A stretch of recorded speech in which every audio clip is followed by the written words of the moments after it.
Você está ouvindo a série de mensagens Ninguém Manda em Mim, os 10 mandamentos sob a ótica de Jesus. Eu sei, só de ouvir 10 mandamentos, talvez você pense que já querem mandar em você. Afinal, desde pequenos sonhamos com a liberdade de sermos donos do próprio nariz. Mas aí vem as contas, o chefe, os clientes e a nossa família. A verdade é que você não vive sem um senhor. Ou seja, a grande questão não é se alguém vai mandar em você, mas quem vai mandar em você. Agora fique com o sermão deste domingo e para saber mais, siga nosso Instagram, @anglicanaverbo, conduzindo pessoas rumo à maturidade.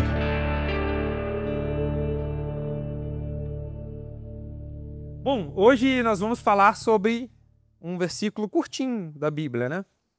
Que faz parte do Decálogo, o que a gente conhece como os 10 mandamentos.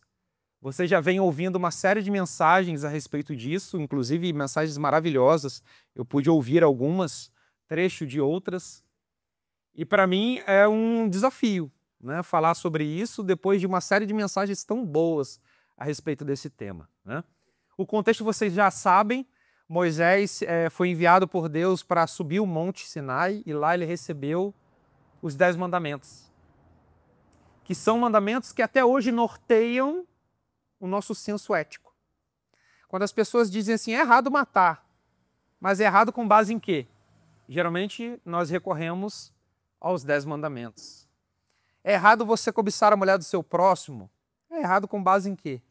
Então, toda a nossa ética cristã, né, e as sociedades elas foram construídas, a sociedade ocidental ela foi construída com base nisso.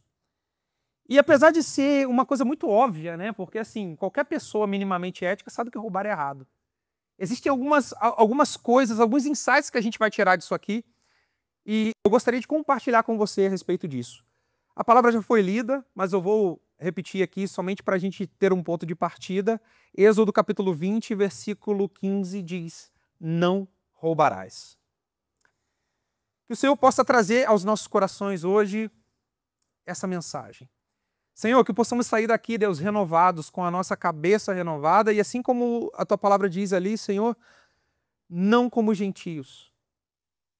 Que possamos, a partir de agora, Deus, pensar com a cabeça do Evangelho e refletir, a partir desse versículo tão importante da Tua palavra, sobre como devemos proceder. É isso que pedimos em nome de Jesus. Amém. Bom, se você não pegou seu café, o meu já está aqui, ó.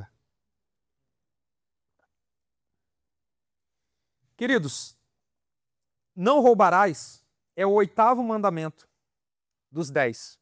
Algumas tradições cristãs consideram que é o 7º. Então, dependendo da tradição cristã e da tradução bíblica, a ordem se inverte. Mas é, para nós, o 8º mandamento. A pergunta que eu trago como ponto de partida aqui é: o que significa roubar aos olhos de Deus? Uma pergunta mais categórica seria: o roubo traz consequências espirituais para mim, para minha família, para minha comunidade, para o meu bairro, para o meu país como um todo? Nós vamos voltar nessas perguntas daqui a pouco. Mas eu gostaria de compartilhar com vocês uma definição que eu trouxe do dicionário a respeito do roubo. E ela diz o seguinte: o roubo significa a subtração de algo de outra pessoa usando a violência ou a ameaça grave, conforme a lei. O termo também pode ser usado para descrever o ato de roubar em geral, o conjunto de bens roubados, um preço exagerado ou, figurativamente, o ato de se apropriar de ideias de outrem. Inclusive, existe um livro muito famoso, que eu não sei se vocês já ouviram falar, que se chama Roube como um Artista. Esse livro é bem interessante, inclusive, né? E ele aborda que você pode copiar ideias, entre aspas, e ressignificar essas ideias, né? Então, roubar a ideia de outrem tem a ver com isso. Algumas traduções, esse versículo se chama não furtarás. A lei brasileira, ela define o roubo de uma forma diferente do furto. Nós temos essa diferença, né? E a principal diferença é que o roubo ele envolve violência ou grave ameaça contra a vítima, enquanto o furto ocorre sem esses elementos. Por isso o roubo é considerado um crime mais grave e, consequentemente, tem pena mais severa. Então, uma pessoa que vai ali e pega algo escondido, né, e ela não entra em embate com você, ela não comete violência, ela está te furtando, né? Agora, uma pessoa que te ameaça e fala, ó, se você não me der isso aí, eu vou te matar, eu vou te bater, né? Isso aí significa roubo. A gente poderia colocar aqui outras palavras, como assalto, tudo dentro desse campo semântico do que é tomar uma coisa de uma outra pessoa. Inclusive, nós temos um crime muito grave no nosso Código Penal, que é o latrocínio. Acredito que todos vocês já viram em algum momento uma notícia sobre isso, infelizmente são muitas, né? Que é o roubo seguido de morte. Né? Então, se uma pessoa ela rouba e não apenas rouba, mas tira a vida de alguém, ela comete um latrocínio. Eu não sei se vocês sabem, mas existe uma nação, né, pelo menos de acordo com algumas listas, que é a nação com o menor índice de roubos. Alguém sabe dizer qual é? O Japão. O Japão figura no topo das listas com maior segurança. Você pode, inclusive, esses dias eu vi um vídeo que eu falei assim, eu vou falar sobre isso na pregação, né? De um rapaz que falou assim, cara, ele foi viajar para o Japão e falou assim, o Japão é realmente seguro? Ele falou assim, eu dormi na calçada com o meu celular na mão e ninguém pegou. Outras nações também são seguras nesse aspecto. A Suíça, né? Geralmente nações desenvolvidas e que têm um código penal forte, né? E uma segurança jurídica. Agora, entre os países com o maior índice de roubo, de furto e etc., no topo de algumas listas a gente tem Costa Rica. Inclusive, esses dias eu estava falando com a minha esposa que Costa Rica é um país belíssimo, bonito, que eu tenho vontade de conhecer e que dizem que é um país com um bom índice de desenvolvimento, né? Mas, infelizmente, o roubo tem aumentado lá. Então, ultimamente, Costa Rica está na lista. A gente tem vários outros países, né, inclusive da América Latina, e o Brasil, infelizmente, está em 5º lugar na maioria das listas, ou 4º ali, né? A gente sabe que o roubo é uma coisa que, infelizmente, a gente tem muito por aqui. Bom, eu trago essas curiosidades porque é interessante que a gente navegue, né, sobre isso. Aliás, eu queria também trazer uma outra curiosidade. Eu não sei se vocês sabem, né, mas um dos maiores roubos de banco da história aconteceu no Brasil, que foi o Banco Central de Fortaleza. Uma história muito famosa, tem até um filme, né? Que os criminosos ali ficaram meses tramando aquele roubo e depois cavando um túnel para entrar dentro do cofre e conseguiram roubar 164 milhões de reais nesse cofre. Tem um filme sobre isso que é muito interessante, inclusive o filme. Isso foi no ano de 2005, há exatos 20 anos. Agora, o maior roubo da história, ele pode ser definido de duas formas, por valor monetário ou pelo método já registrado, né? Em termos de valor, o maior roubo já registrado foi o assalto do século em Antuérpia, Bélgica, em 2003, 2 anos antes desse do banco, onde criminosos roubaram diamantes avaliados em cerca de 100 bilhões de dólares. 100 bilhões de dólares. Então, o que a gente reflete sobre isso aqui? O que leva uma pessoa a tramar um roubo de 164 milhões de um banco, né? Inclusive tem uma série muito famosa, né, que é La Casa de Papel, que trata dessa questão do roubo, né? O que leva uma pessoa a roubar tanto dinheiro assim? Ou algumas pessoas, né? Ou esses diamantes aí no valor de 100 bilhões de reais. E o que leva uma outra pessoa a parar outra na rua, colocar uma arma e falar assim, me dá seu celular aí. Ou qualquer outra coisa, um carro e etc, né? E eu já digo para vocês o seguinte, esse tipo de postura e esse tipo de atitude acontece por conta de uma coisa chamada pecado original. Porque o homem cada vez mais se afasta de Deus e quanto mais afastado de Deus, mais ele comete coisas contra o seu próximo, contra a sua nação, contra a sua comunidade e contra si mesmo. Se muitas pessoas soubessem as consequências espirituais de pecados como roubo, elas não cometeriam. Porque é cosmologia básica. Quando nós executamos coisas que vão contra os mandamentos de Deus, o mundo chora. As pessoas não percebem o quanto que elas estão distantes. E se nós não estivermos, de fato, com os nossos corações abertos para a luz do Evangelho, que é onde nós vamos chegar hoje, nós acabamos indo por esses caminhos. E eu gostaria agora por uma ética bíblica, passear com você por diversas histórias que envolvem roubo na Bíblia. Eu vou trazer aqui um panorama a respeito desse pecado ou dessa distorção. Aliás, uma coisa interessante, o que a Bíblia, o Evangelho, o cristianismo chama de pecado, a filosofia chama de vício.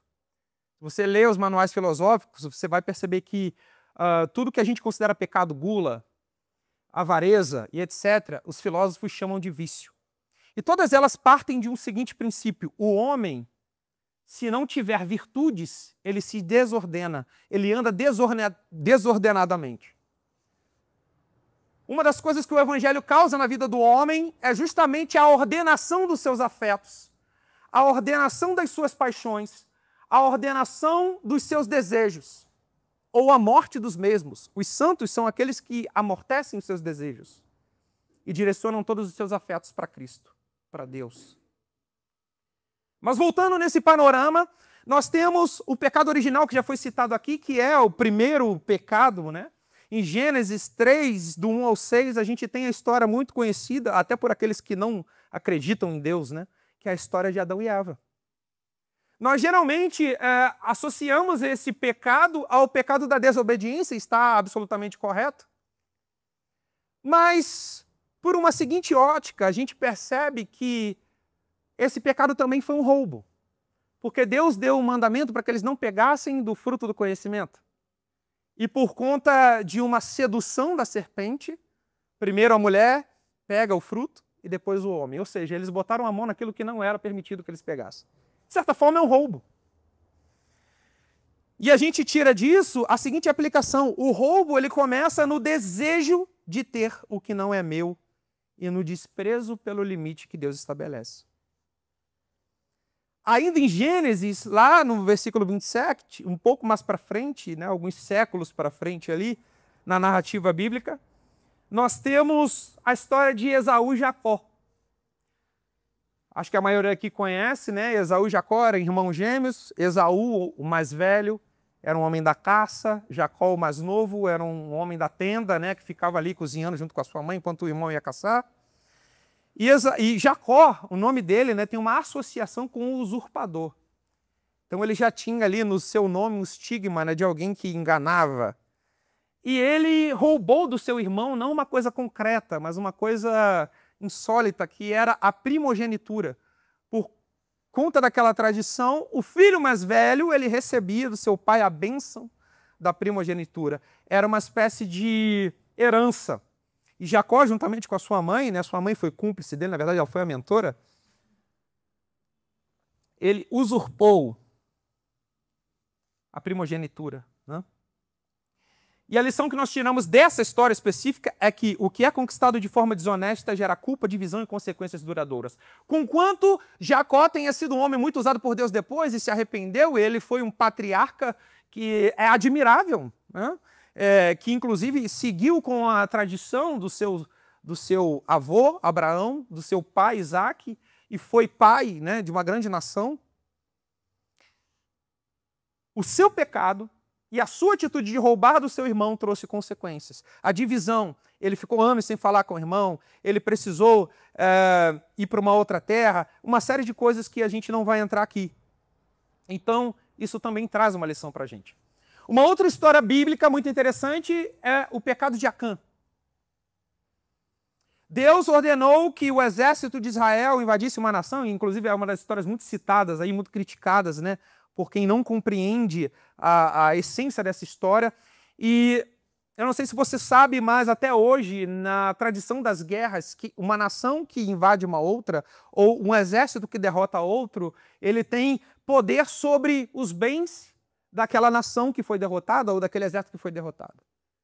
Então é muito comum nos filmes de guerra a gente ver os exércitos, quando eles dominam as pessoas ali, ou quando tem os prisioneiros ou os mortos, eles recolhem aquilo que tem de bem, anel de ouro, uma série de coisas. Mas nessa situação específica, Deus falou: eu não quero que vocês peguem nada naquela situação. Eu quero que vocês, na verdade, recolham o ouro e a prata e levem para que seja purificado no templo. Mas Acã, por conta da sua cobiça, viu ouro, viu prata e viu uma túnica bonita, e ele decidiu pegar aquilo e esconder. E essa é uma das histórias do Antigo Testamento que associa diretamente a a ação do roubo com uma maldição. Porque uma maldição caiu sobre toda a nação por conta do pecado de Acã. No entanto, que Deus precisou reunir ali os seus profetas e etc. para revelar que, na verdade, tinha alguma coisa errada.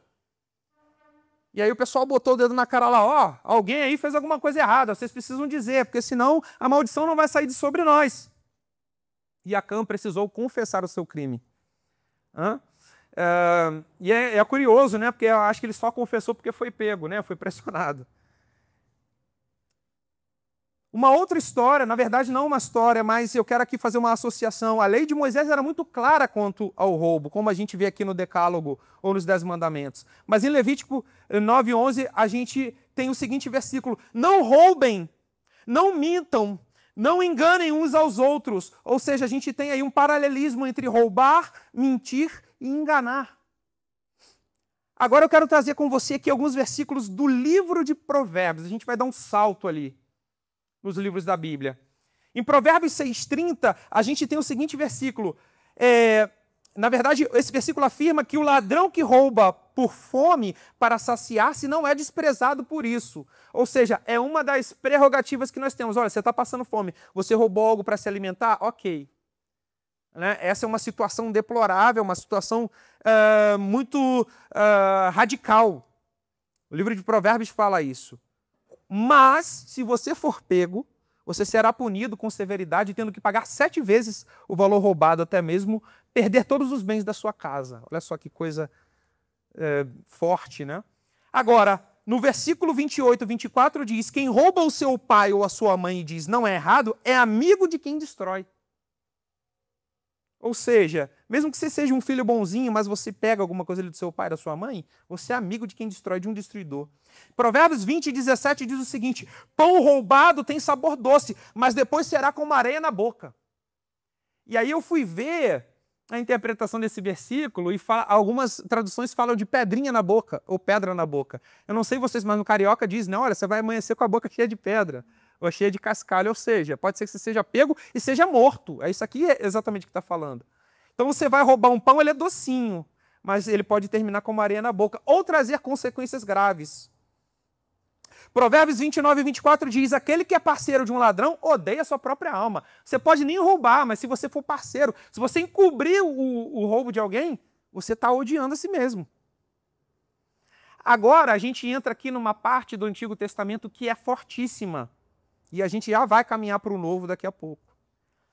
Mas 2 textos específicos, Amós 8, capítulo 8, do 4 ao 6, e Miqueias 6, do 10 ao 12, fala algumas coisas muito importantes. Assim, ó.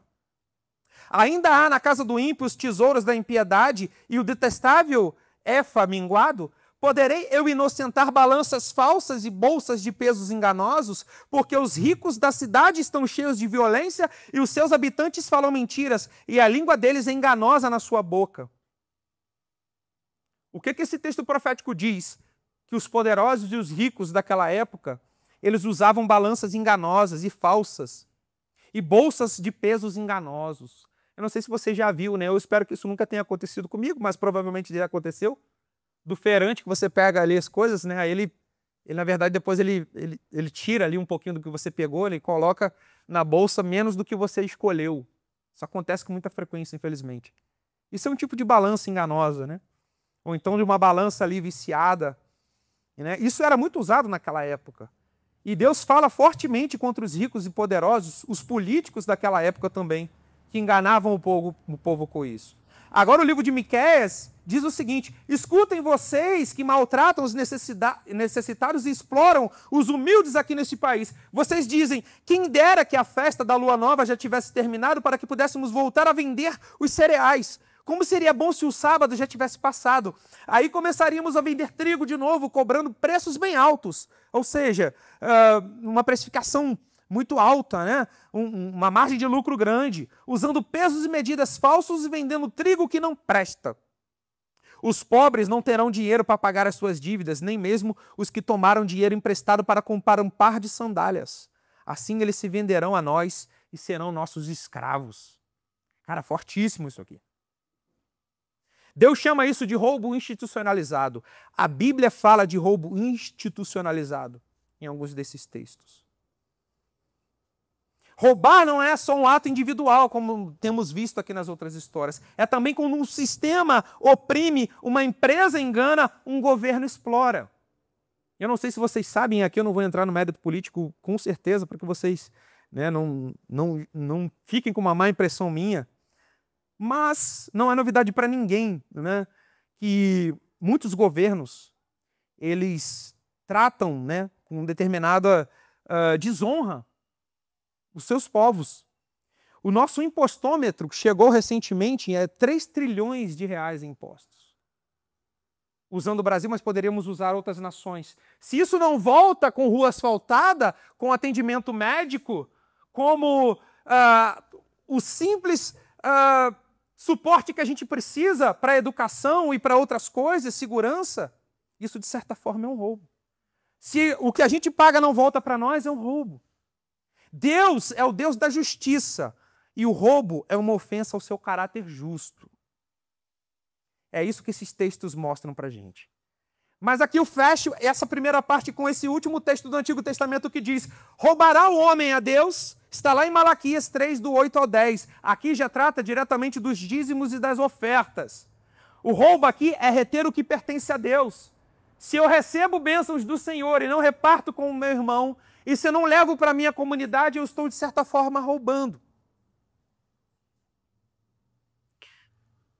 E não apenas dos dízimos e nas ofertas, mas também o tempo, o amor, a glória que Ele merece. Quando deixamos de honrar a Deus com o que temos e somos, nós roubamos a Ele. E que Deus possa nos dar cada vez mais consciência para que caminhemos por outro caminho. E uma vez que fizemos esse panorama pelo Antigo Testamento e tratamos de coisas da lei, dos livros sapienciais, como Provérbios, e dos livros proféticos, eu quero dizer para você o seguinte: o Novo Testamento não apenas reforça o mandamento não roubarás, como ele eleva o padrão moral. Não se trata apenas de evitar o ato, mas de transformar o coração que deseja possuir. E eu falava para o meu filho: olha, tem muita gente que pensa que o tempo da graça ele é mais fácil e mais simples do que o tempo da lei, mas não é. É mais complexo. O jugo de Jesus realmente é mais leve, como ele mesmo disse.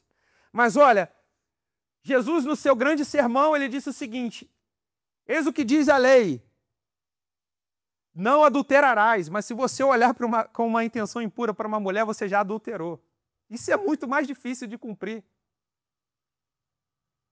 Porque é mais fácil você não adulterar, você não ter uma relação com uma outra pessoa fora do seu casamento, por exemplo.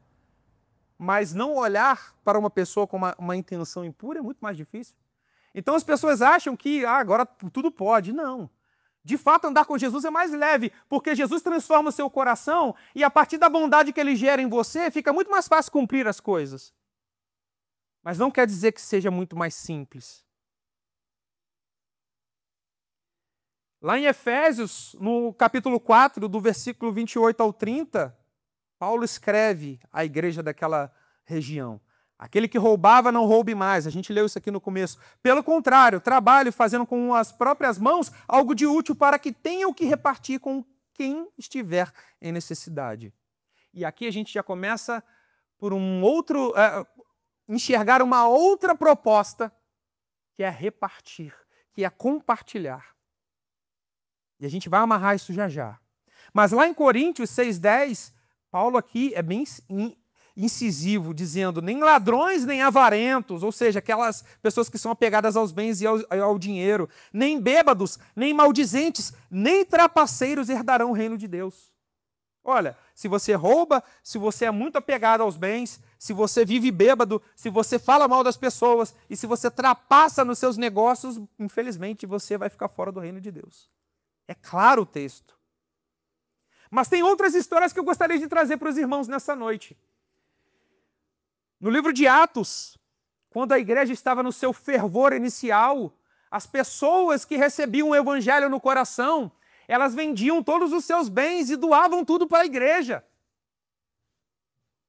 E era muito mais difícil do que dar 10% isso, hein? A galera era radical. Mas um casal chamado Ananias e Safira, lá em Atos 5, no capítulo 5, do versículo 1 ao 11, que conta essa história, né? Eles venderam a propriedade, mas eles retiveram parte do valor, fingindo entregar tudo aos apóstolos. E sempre que eu vejo esse texto, eu acho interessante. Olha, eles tinham o direito de segurar? Sim, eles não precisavam nem vender se eles não quisessem. Mas o problema não foi guardar parte do dinheiro, mas mentir ao Espírito Santo fingindo generosidade. Esse texto deixa claro que é melhor você não ser generoso do que fingir ser generoso. É muito louco isso, gente. Pedro diz para eles, não mentistem aos homens, mas a Deus. E qual é a lição que a gente tira disso? Que há roubos que acontecem não no nosso bolso, mas no altar. Quando simulamos entrega, mas guardamos para nós aquilo que prometemos a Deus. O roubo espiritual é mais sutil, pois esconde-se atrás da aparência de piedade. Agora, tem uma história aqui, na verdade um personagem, todos nós conhecemos, né? Até quem não é cristão conhece, porque virou até uma figura folclórica. Todos os anos a gente tem a tradição de malhar o Judas, né? E é, de fato, né, uma homenagem a Judas Iscariotes. A palavra de Deus narra que Judas estava ali, ele foi escolhido por Jesus, diretamente escolhido por Jesus. Ele fazia parte do ministério de Jesus, ele era um dos 12 apóstolos. Ele andava com a verdade, ele viu a verdade encarnada, ele viu Jesus curar um monte de pessoas. Ele viu milagres acontecerem e mesmo assim ele roubava. Porque justamente ele que tinha um problema com dinheiro foi escolhido para ser o tesoureiro do ministério. Eu não sei se também foi uma iniciativa dele, né? E Judas, tem um texto bíblico que fala que nem os apóstolos ali começaram a desconfiar dele e perceberam que ele roubava. Ele tirava dinheiro da bolsa, porque ele andava com a bolsa das doações que eram recebidas do ministério, né?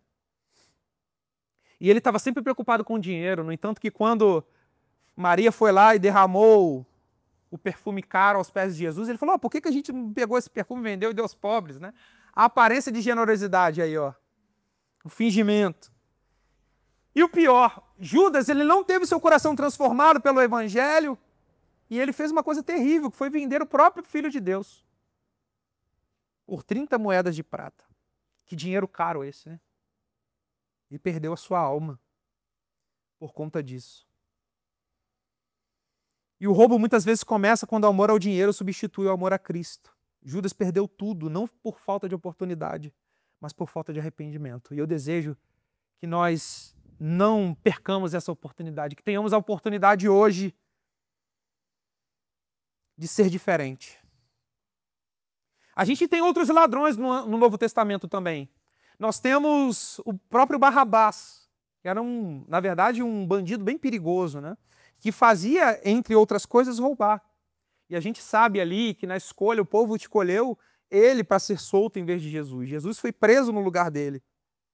Uma grande injustiça. Mas temos também os 2 ladrões na cruz. É uma história bem conhecida. Homens que estavam ali condenados porque roubaram. Porque roubavam com frequência.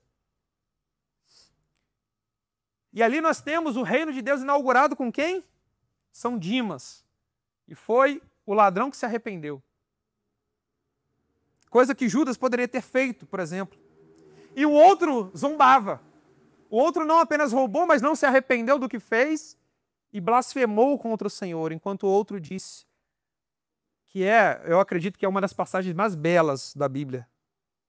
Senhor, lembra-te de mim quando entrares no teu reino. Ou seja, um ladrão arrependido. Ele roubou sim, fez coisas erradas, mas teve o seu coração entregue. E foi salvo na última hora. Ouviu do próprio Deus.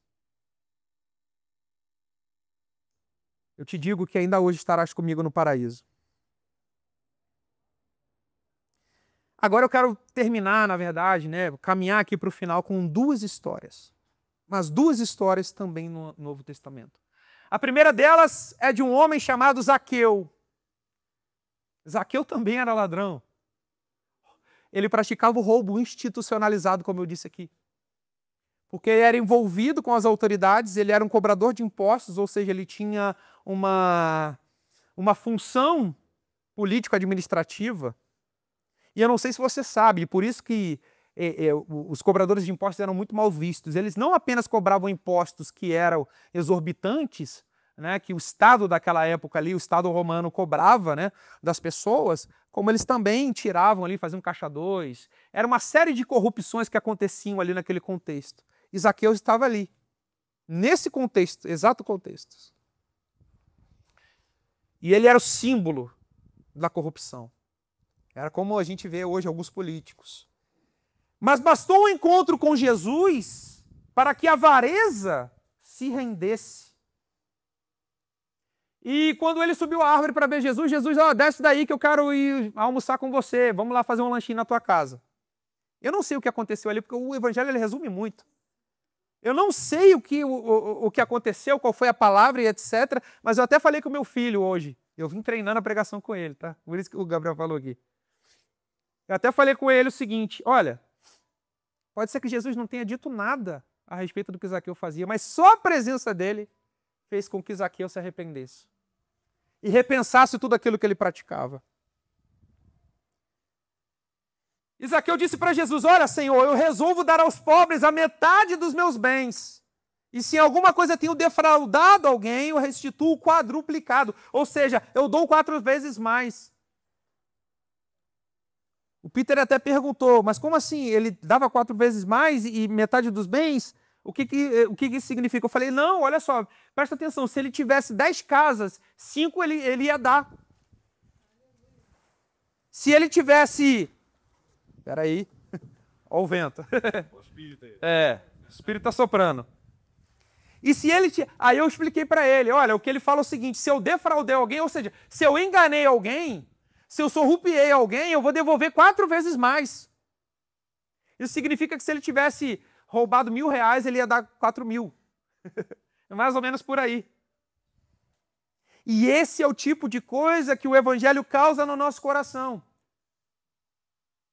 Na lógica do evangelho, não é apenas não roubar.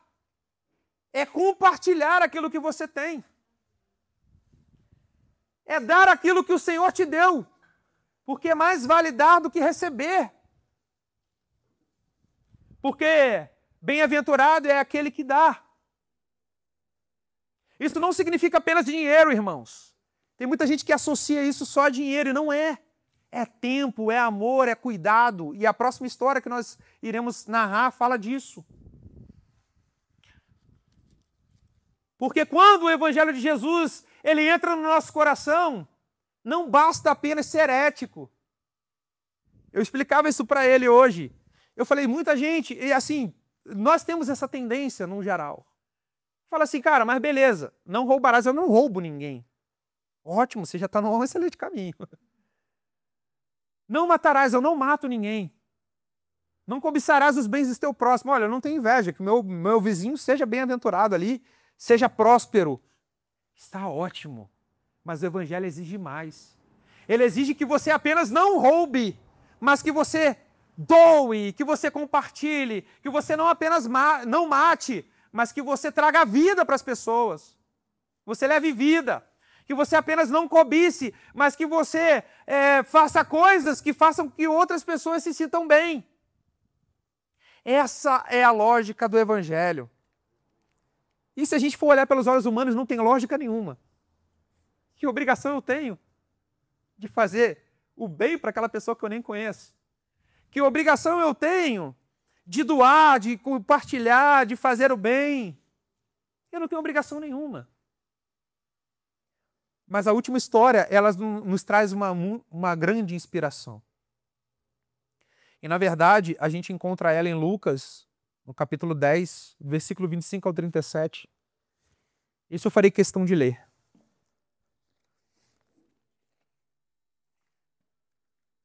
Com certeza você já ouviu essa história.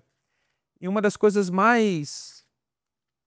lembranças mais antigas que eu tenho, inclusive, foi nessa época de Dia das Crianças.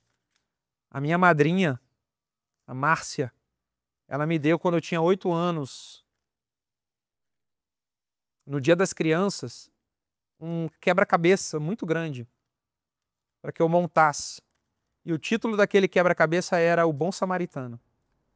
E mesmo sendo criado na igreja, Eu não lembrava dessa história. E quando eu montei ali o quebra-cabeça, eu vi a imagem de um homem carregando um outro num cavalo, né? num burrinho. E essa história fala disso. Eu vou ler aqui para você. O bom samaritano. Nisso, um jurista se levantou e, para pô-lo à prova, lhe perguntou: Mestre, que devo fazer para herdar a vida eterna? Respondeu-lhe: O que está escrito na lei? O que leis? Replicou: Amarás o Senhor teu Deus de todo o coração, com toda a alma, com toda a força, com toda a mente, e ao próximo como a ti mesmo. Respondeu-lhe: Respondeste corretamente, faze isso e viverás.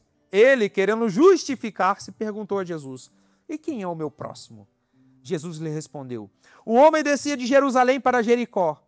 Deu de cara com assaltantes que lhe tiraram a roupa, o cobriram de golpes e foram embora, deixando-o semi-morto. Coincidiu que descia por esse caminho o sacerdote e, ao vê-lo, passou de longe.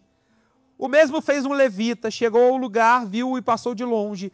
O samaritano que ia de viagem chegou onde estava, viu e se compadeceu. Pôs azeite e vinho nas feridas e as atou. A seguir, montando em sua cavalgadura, o conduziu a uma pousada e cuidou dele. No dia seguinte, tirou 2 denários, deu-os ao dono da pousada e lhe recomendou: Cuida dele, e o que gastares, eu te pagarei na volta. Qual dos 3 te parece que se portou como o próximo daquele que deu de cara com os assaltantes? Respondeu o jurista: Aquele que o tratou com misericórdia. E Jesus lhe disse: Vai e faze tu o mesmo.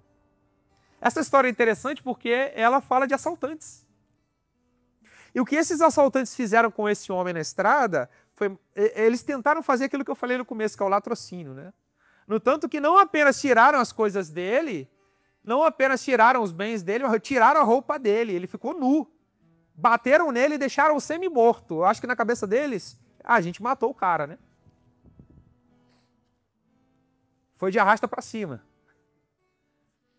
Mas o homem estava vivo. Então passou o sacerdote, passou o levita e ninguém se importou com aquele homem. Mas vem um samaritano, e aqui é muito interessante, tem uma sutileza muito grande nisso aqui, porque os samaritanos não se davam com os judeus, eram considerados impuros.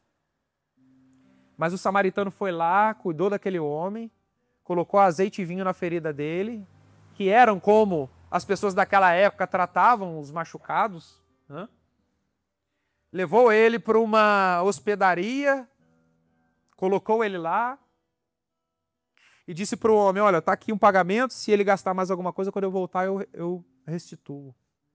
Esse homem não tinha obrigação nenhuma de fazer isso. Aqueles 2 homens tinham culpa, eles assaltaram esse rapaz. Mas o homem que não assaltou, o homem que não roubou aquele homem, fez o bem para ele. E essa é a graça do Evangelho. Que essa graça entre no nosso coração. Sabe por quê, irmãos? O pagamento disso é impagável, é incontável. Porque nós não fazemos apenas porque temos um interesse. Claro que nós temos o interesse de ir para o céu, de ganhar bênçãos. Todo mundo quer ser abençoado. Quem disser que não, está mentindo. Todo mundo quer viver bem. Mas olha, o pagamento de fazer o bem é o próprio bem. É sentir a felicidade de saber que você está fazendo a coisa certa, não aos olhos humanos, mas aos olhos de Deus. E mesmo que ninguém veja você fazendo. Hoje a gente vive um tempo de muita mídia, né? Eu trabalho com isso. Aliás, uma coisa interessante que eu tinha até anotado aqui, se eu lembrasse eu iria falar. Eu converso muito com o Gabriel a respeito de muitas coisas, inclusive sobre questões de fama, sucesso, né? Eu tinha um cliente até o mês passado, que eu trabalhava com ele desde 2020. E esse é um dos homens mais ricos que eu conheço, não apenas um dos homens mais ricos que eu conheço, mas um dos homens mais ricos do Brasil. Eu não vou citar o nome, claro, né, por questões éticas. Mas esse homem é um homem cristão. E é uma das pessoas mais generosas que eu já conheci. E a gente até percebe o porquê que ele é tão abençoado e tão próspero quanto ele é. Esse homem, ele, na época da pandemia, quando as pessoas do seu corpo de funcionários ficaram sem ter como pagar o aluguel, ele arrumou casa para essas pessoas ficarem, que ele tem muitas propriedades. Então, vários dos seus funcionários não ficaram sem casa porque ele doou casa para eles. E uma das lições mais incríveis que eu já tive com ele foi, eu participei de uma confraternização na empresa, e eu não era do corpo de funcionários, eu era um prestador de serviço, e ele me chamou, me convidou. E ali teve uma rodada de pizza. Era coisa de 300 funcionários, né? Mais ou menos. Em uma das empresas dele. E aí ele fez questão dele mesmo preparar as pizzas, assar juntamente com a sua família e servir aquelas pessoas. Esse tipo de coisa só o Evangelho traz. Então, independente de sermos ricos ou pobres, de sermos pessoas muito bem-sucedidas ou não, aquilo que a gente pode doar, a gente deve doar. Aquilo que a gente deve compartilhar, que a gente pode compartilhar, a gente deve compartilhar. Como eu falei com vocês, não é só uma questão de dinheiro. É uma questão de fazer aquilo que você pode para o outro. Se todo mundo tivesse essa consciência, o mundo não estaria como ele está. Porque o roubo, irmãos, é impossível você roubar algo de alguém, a não ser que seja por uma necessidade, como eu falei a respeito da comida, que é um dos precedentes que a gente tem, e mesmo assim não é algo inimputável. O roubo, assim como tantas outras coisas, é uma distorção. E ele geralmente é praticado a partir de sentimentos ou paixões desordenadas. A avareza, a cobiça, o ódio, a inveja. Tem pessoas que roubam por inveja, porque o outro tem o que ele não tem. Isso é uma mentalidade de escassez. Se todos nós crêssemos que Deus é o dono de tudo, e crêssemos na palavra dele de que não ficaríamos desamparados, e a palavra diz que o justo não mendiga o pão, não precisaríamos tomar o que não é nosso. Por mais que hajam injustiças no Brasil e em outros países, no mundo inteiro, porque Deus não desampara os seus. Que nós possamos ordenar as nossas paixões. E eu sou péssimo em contar piadas, tá, irmãos? Mas tem uma história que eu cresci ouvindo, que ela é engraçada. Que conta que numa igreja do interior, ajudaram um irmão que ficava ali e que ele tinha o hábito de beber muito, né? Ele era um beberrão e tal. E aí fizeram com que ele começasse a trabalhar na igreja, né? Para que ele pudesse também devolver aquilo que ele recebia dos irmãos. E naquela igreja do interior existia um poço, né? A única fonte de água que aquela igreja tinha era aquele poço. E para os irmãos tirarem o poço tinha uma corda. Um dia aquele irmão que não tinha largado a malandragem igual Judas, pegou a corda e vendeu para arrumar um dinheiro e tomar uma pinga. Você conhece essa história, né? E aí os irmãos ficaram indignados. Como assim? Né? A corda sumiu, a corda aqui que a gente tira a água do poço, né? E agora o que a gente vai fazer? Aí um irmãozinho muito espiritual falou assim, vamos fazer uma vigília para Deus revelar quem foi, né, que roubou a corda do poço. E aí chamaram, né? Toda a congregação foi para a vigília, e aquele irmãozinho que gostava de tomar uma pinga e tinha vendido a corda para arrumar um dinheiro, dormiu no meio da vigília, né? E o povo estava lá orando, Senhor, revela quem foi, a gente precisa descobrir. E a gente precisa, a justiça precisa ser praticada e etc. E aquele irmãozinho dormindo, foram lá no ombro dele e falou assim, acorda, irmão, acorda, acorda. Aí ele acordou e falou assim, acorda, eu vendi. Ou seja, a pessoa não apenas roubou, ela foi envergonhada, né? Se vocês riram, é sinal que eu melhorei na questão de contar piada. Irmãos, eu espero que vocês tenham recebido essa palavra, que ela tenha sido abençoada. Assim como todos os outros mandamentos, que nós possamos cumpri-lo naquilo que Jesus disse.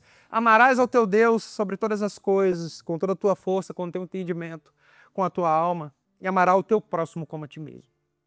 Uma coisa que nós nos esquecemos, nós focamos no versículo do amar ao teu próximo.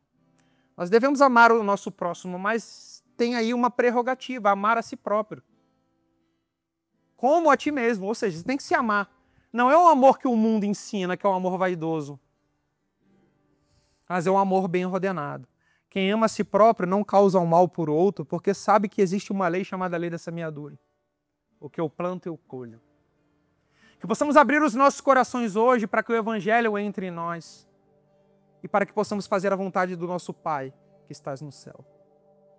Senhor, muito obrigado, Deus, por essa palavra, que ela possa ter entrado no nosso coração, que ela possa ter, Senhor, servido de exemplo, que ela possa ter, Deus, nos trazido luz sobre aquilo que precisamos fazer e que a nossa vida possa ser, de fato, uma vida ordenada e que possamos fazer, Deus, como o bom samaritano, como Zaqueu, como todas aquelas pessoas, Deus, que a Tua palavra conta que o Evangelho entrou tanto na vida delas que elas compartilharam aquilo que elas tinham. Que elas fizeram, Deus, a Tua vontade, que é trazer bem para o próximo. E que possamos nunca nos esquecer da regra de ouro, que é fazer ao próximo aquilo que gostaria que fizéssemos conosco. Que possamos, Deus, fazer a Tua vontade. Assim eu oro e te agradeço em nome de Jesus. Amém.